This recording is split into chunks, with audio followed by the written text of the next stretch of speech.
E são assuntos que vão merecer análise agora, do Wellington Calazans e Sá Agostinho. Eu vou estender aqui a minha saudação aos dois. Wellington, boa noite e bem-vindo a mais uma edição do Hora 10 da Noite. Boa noite, Dorivaldo Aleixo, boa noite, Sal, e também a você assistindo ao Hora 10. É sempre bom estar aqui. E vamos começar exatamente pela Assembleia Geral da ONU, que está no seu primeiro dia. Um misto de discursos, fica inclusive meio complicado saber por onde começarmos, mas Wellington, de todos os discursos que ouvimos hoje, qual foi o que mais lhe chamou a atenção e porquê? Ora, todos chamam atenção, Dorivaldo. Todos chamam atenção porque nós temos que, na verdade, fazer uma interpretação daquilo que não é dito diretamente pelo discurso, né? E também nas contradições que são encontradas no discurso. Por exemplo, vamos começar pelo presidente Lula, quem fez a abertura. Ele foi feliz quando ele praticamente convocou as nações para um entendimento e o fim da situação na Ucrânia, mas observe que, ao mencionar especificamente a Ucrânia, ele abre mão de citar Sudão, ele abre mão de citar outras situações extremamente preocupantes e que merecem a atenção e mereciam a atenção de todos nós, né? E também que vai ser tema aqui do nosso debate, já antecipado por você nas reportagens prévias, essa questão da forte onda de imigração, que não pode ser debatida, sob hipótese alguma, sem que a questão da Líbia seja colocada no debate. Então, tudo isso é importante, né, que seja analisado nos discursos. Essa questão do ambiente, né, essas questões da energia limpa e todo esse debate em torno dessas questões. Nós precisamos também trazer para uma realidade que é pouco falada, especialmente na imprensa predominante, a mainstream, de que os países africanos, eles são os que menos poluem e os que mais pagam caro por isso. E os países que poluem tentam agora posar de paladinos da preservação ambiental e de preocupação com questões ecológicas, quando nós sabemos que são grandes poluidores, atualmente queimam carvão por causa de uma rivalidade com a Rússia aqui na Europa. Já falei sobre esse tema aqui mesmo nesse espaço, mas é sempre bom lembrar. E as guerras que são promovidas, elas também são danosas ao ambiente, porque desarticulam os estados, impedindo assim com que grandes beneficiários da degradação ambiental possam agir de maneira irresponsável e impune. Então, Dorivaldo, falando agora sobre o presidente dos Estados Unidos, que foi o segundo discurso, porque é anfitrião, algo que eu considero extremamente errado, as Nações Unidas com uma sede nos Estados Unidos da América, eu acredito que tinha que ser ou rotativa ou em São Tomé e Príncipe. É a minha defesa aqui. Então, um país neutro, que não vai fazer guerra com ninguém, né? Então deveria ser lá a sede das Nações Unidas. Mas isso é uma outra questão que podemos trazer em outro debate. Então, Joe Biden fala sobre a importância de que todos os países deem apoio à Ucrânia. E fala que a Rússia é capaz de parar a guerra imediatamente. Todos nós sabemos que isso não é verdade. Também é outra questão. Discutir a questão da Ucrânia sem discutir o descumprimento dos acordos de Minsk é hipocrisia. Então não podemos aqui alimentar a hipocrisia escondida nesse discurso. E já havíamos aqui, no Hora 10, previsto que esta Assembleia das Nações Unidas seria usada como palco para a ucranização dos discursos. Não à toa, o Volodymyr Zelensky chegou primeiro do que muitas autoridades e virou atração para variar. E sempre falando na demonização da Rússia, dos russos, e em especial das autoridades russas. Então não se pode falar de paz quando esse tipo de evento, que deveria ser promotor da paz entre todos os atores que possuem a palavra e os holofotes, eles servem de palco para a degradação das relações. Então, Dorivaldo, muita coisa que vimos hoje é mais o mesmo. Yeah. Wellington, seriam, sem sombras de dúvidas, a cereja no topo do bolo a inclusão destes tópicos aqui avançados pelo ISAL, como sendo carências desta agenda? Olha, concordo com o Issal. Faltou não só a inserção desses, como também a admissão de falhas. É preciso que, no lugar de sempre culpar o outro, alguns países e as Nações Unidas assumam também parte da culpa pelo cenário denunciado por eles mesmos, não é? Há culpa em todos, e a culpa não está somente no outro. Então, é preciso que haja esse compromisso sincero para que as soluções elas possam ser plausíveis. Porque, de uma maneira indireta, o Issal acabou falando um pouco disso. A cada nova assembleia são apenas promessas renovadas e o cenário não é alterado. Então é preciso que saia do campo da teoria e avance para a prática, Dorivaldo.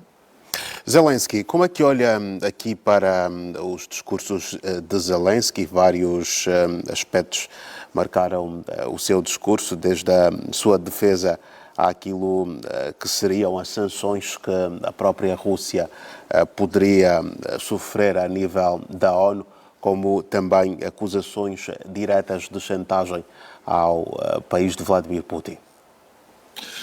Olha, sobre Volodymyr Zelensky, temos aqui, a cada discurso dele, a renovação do ideal de guerra. E o mundo está cansado desse cenário.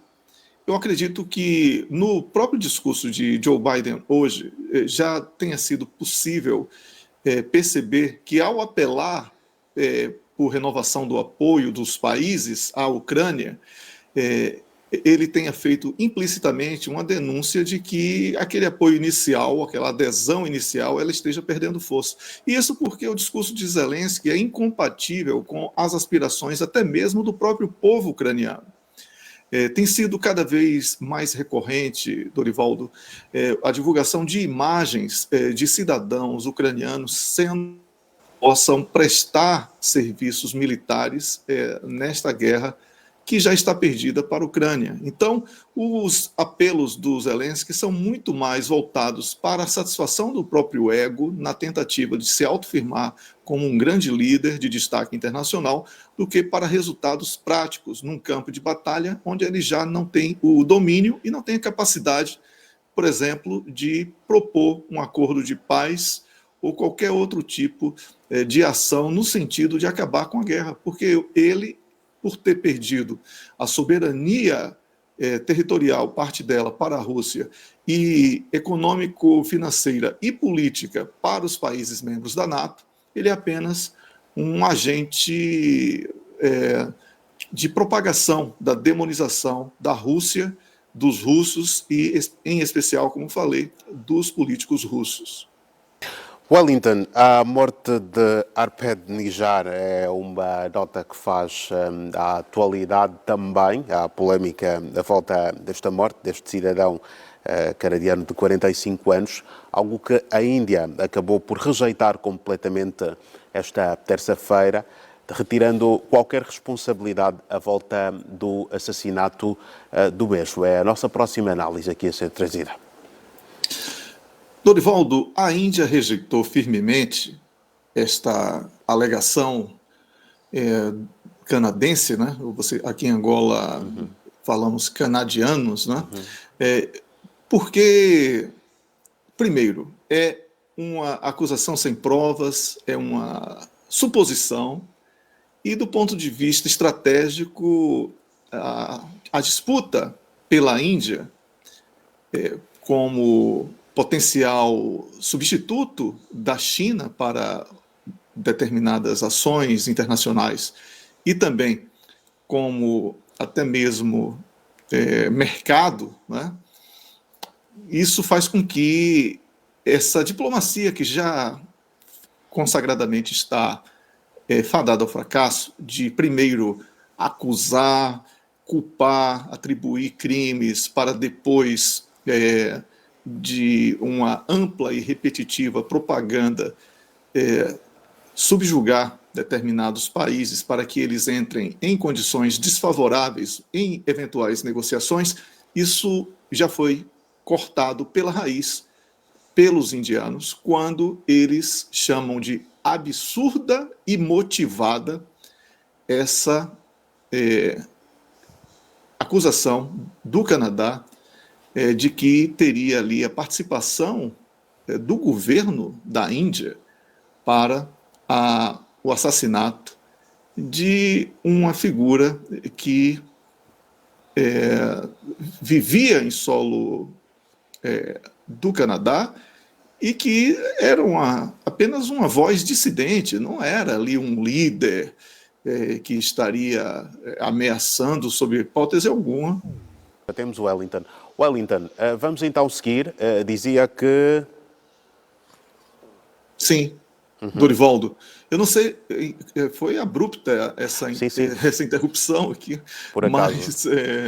Mas deu-nos eu a não vou perceber também que... culpar o Canadá por essa interrupção, e não vou fazer isso. Né?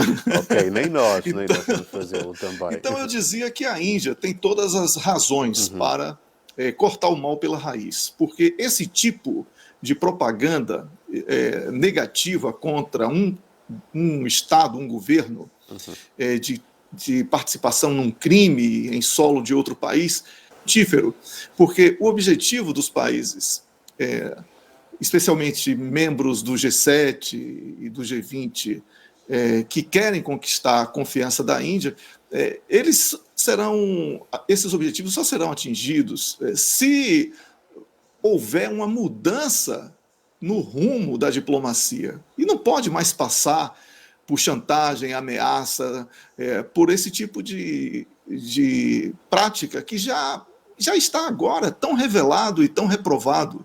É preciso que haja mais respeito pela Índia, pelo povo da Índia, e também, Dorivaldo, que a contra-informação que é apresentado aí ao Serviço de Inteligência do Canadá, e possivelmente pelo país vizinho, os Estados Unidos da América, faz com que um presidente, um primeiro-ministro de um país, um presidente da República de um país, ele assuma a palavra e a acusação de maneira tão irresponsável. Foi um erro da inteligência do Canadá fazer essa acusação sem provas, e foi um erro ainda maior do ponto de vista da política internacional, das relações políticas internacionais, levar isso a público de maneira tão vazia, tão fora de contexto e sem nenhum fundamento que possa provar aquela acusação, que é muito grave. Então, estamos aqui, Dorivaldo, diante de um pequeno impasse, mas que, felizmente, para a Índia foi cortado imediatamente, mas que mancha de maneira, ainda que menor, né? A Índia certamente, porque ganhou grande repercussão internacional e certamente desagrada o lado indiano, que se viu prejudicado por este tipo de acusação sem provas. Wellington, vamos olhar para o último tema que trazemos para esta noite. Está exatamente aqui relacionado à crise migratória, mas, ao que tudo indica, os planos para o alinhamento destas posições à volta da crise migratória poderão não estar todos a ir para o mesmo caminho. Pelo menos é o que nos fez aqui hoje perceber França e Itália. Ora, temos aqui um meio italiano no debate, né, que é o nosso colega Sal, que terá certamente muito mais ferramentas assim para apresentar na argumentação dele. No entanto, essa questão da imigração, eu já antecipei a minha opinião sobre isso. Eu acredito que seja obrigação nossa, inclusive por estarmos numa televisão do continente africano, lembrarmos que a origem de tudo isso foi a irresponsável e criminosa invasão à Líbia e o assassinato brutal de Muammar Gaddafi, né? Começou ali. Agora, existe aí uma onda de hipocrisia tão grande, Dorivaldo. A Itália precisa de imigrante. A própria Meloni já admitiu isso recentemente. E aí ficam falando de demonização do imigrante como se fosse o grande problema. Não é. O grande problema da Itália não começou agora. O grande problema da Itália começou quando foi rejeitada a proposta de, por exemplo, Berlusconi, de abandonar o euro e resgatar a moeda italiana, e que o Mário Draghi conseguiu promover ali um golpe, derrubou Berlusconi e se rendeu à agenda da União Europeia. Ali começou o declínio praticamente completo da economia italiana. E com isso, quando você tem recessão, quando você tem essa onda neoliberal predominante, já há estudos, inclusive disponíveis aí nas redes sociais, na internet, em diversas formas de acesso à informação, né, que provam que a política neoliberal, ela mata, ela provoca redução da população, ela amplia a taxa de suicídio, reduz o número de empregos, e com isso também faz com que a idade produtiva seja prejudicada. O que acontece com a Itália? Nascem muito menos pessoas hoje. Então, é um país que está com um déficit de população muito grande e precisa de mais camaradas de sal por lá e outros colegas de outros países para que possam povoar e produzir na Itália, porque o italiano em si ele está precisando de imigrante. Agora, como a agenda do partido da Meloni é uma agenda de ultradireita e tem que atender demandas internas dos seus eleitores, o que é que eles fazem? Atacam esse imigrante que eles fingem não precisar. Essa é a grande questão. Então, esse debate entre França e Itália é um pouco da omissão dessa culpa pelo que fizeram na Líbia, é um pouco sobre a incapacidade de, diante dos seus cidadãos, admitirem que os seus países precisam de mais imigrantes, e é também uma onda de preconceito, criando, através dessa seletividade de quem deve e quem não deve penetrar no solo europeu. Isso aí é, de certa forma, eugenia, né? E é preciso que tomemos cuidado e bastante atenção a essas práticas. A França tem sido crítica das políticas italianas de acesso, especialmente de africanos, através das vias de acesso pelo mar, na Itália, mas a França também tem grande culpa em tudo isso, porque contribuiu com a degradação das sociedades africanas nos países onde ela predominou durante muito tempo. Então, é aí um jogo de faz de contas, onde os verdadeiros problemas não são debatidos e a culpa sempre é do outro, o estrangeiro e, em especial, o africano, quando sabemos que isso tudo é uma grande mentira. Certo, Wellington. Certo. Bem, são questões muito pertinentes aqui levantadas e nós vamos então ter próximas oportunidades seguramente para abordarmos estes e outros tópicos ainda. Só me resta neste momento agradecer aos dois, agradecer a si, Isao, e agradecer a si também, Wellington, por mais uma presença aqui no Horários da Noite. Boa noite aos dois, um grande abraço e até a próxima. Boa noite, até a próxima, um grande abraço.